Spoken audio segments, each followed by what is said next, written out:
The following Profiles in Caring is made possible through generous support from Equitable Life and Casualty, committed to caring. Welcome to Profiles in Caring. I'm Doug Jardine, reporting this week from Omaha, Nebraska, here on a bridge above the Missouri River on a very cold winter's day.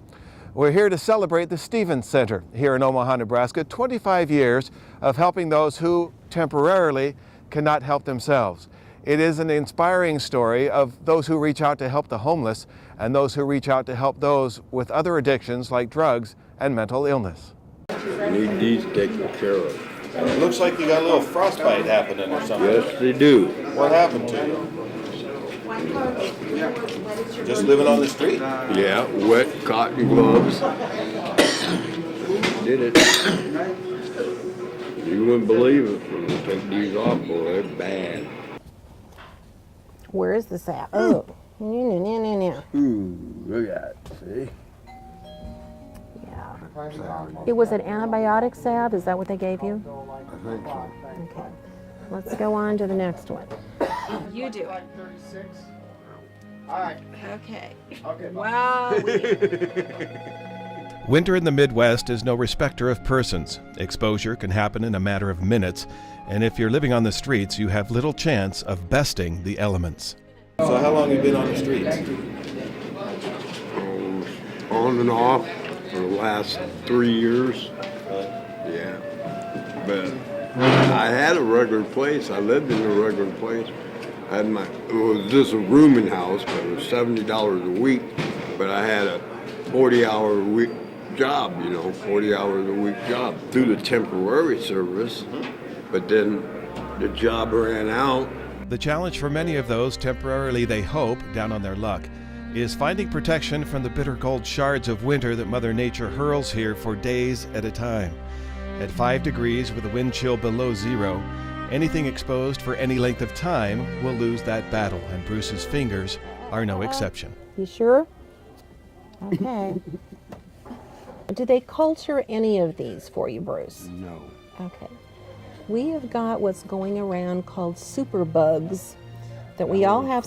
Well, no, we have staph infection on our skin, but some of these little skin infections can get a superbug in them. But Bruce is lucky he is here, one of the 60 to 80 who find their way inside Omaha's Stevens Center on a daily basis.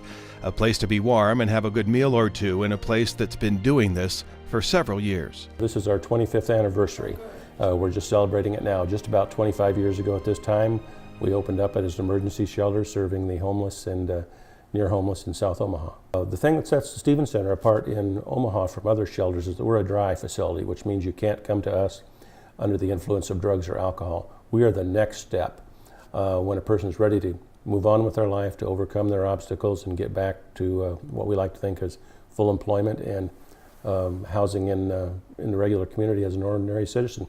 This is the place to come. We're also known as the safest shelter, and part of that is because we're a dry shelter. About 10 years ago, the building we're in now was created so that we could house our drug treatment program, which is really well known in the community right now. It's our HERO program, which stands, of course, for Health, Empowerment, Responsibility, and Opportunity.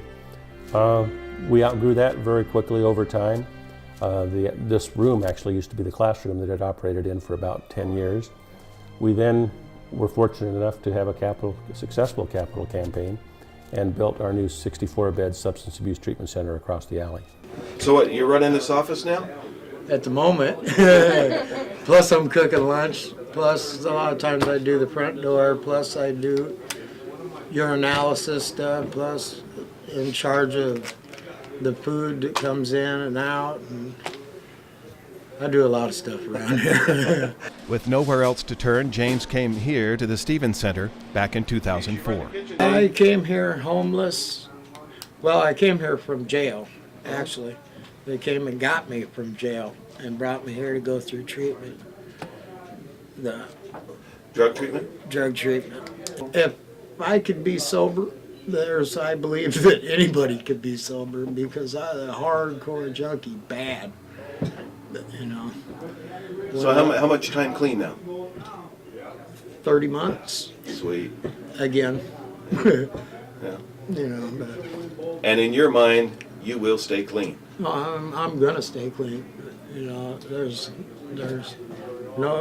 there's always a possibility that a person can go back, but if you set enough stuff and enough goals ahead of you, then, you know, that's what I didn't do last time, and that's what I'm doing this time, and I've grown stronger and farther and been in a whole new, my life is totally different than it was. Is your life just like your shirt says now? It's all good. It's all good. It's all good. And the good news is James's story is not so unfamiliar. If a troubled individual can take the first steps to get into the Stevens Center, being dry, sober, or clean when he or she checks in, a grand opportunity of self-control, self-reliance, and self-respect is laid right at their feet. Just ask Mark. What happened that brings you to an emergency homeless shelter in February of 2009? Well, actually, I've been here about 3 weeks.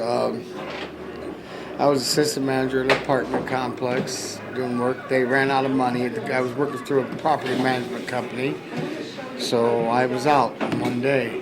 And I had been drinking a lot, and so I decided I want to put myself in treatment. So I came here, and I'm working on going into treatment. One of the important things is very often that they not have continued contact with even their family, because often people in the family are not yet to the point where they're not using. Typically, if you're a drug user, your friends use, so it becomes kind of lonely, and it's a real challenge then to make new friends in the right environment so that you can make the progress that you need to make. Oh, I have no problem getting a job. I could probably get one now, but if I did that, I would not get my treatment done. The Stevens Center is so much more than a place to sleep and eat. Vocational training is available. Speakers and counselors come to visit on a regular basis, and the center will even contact former employers if they think you are committed enough. How strong is Mark? Can Mark pull this off? Definitely. What makes you think you can this time around? I seen some pictures of my grandkids, and I want to see more of those pictures. And I want to see them grow up, and I want them to respect me as I grow up, as well as I respect myself.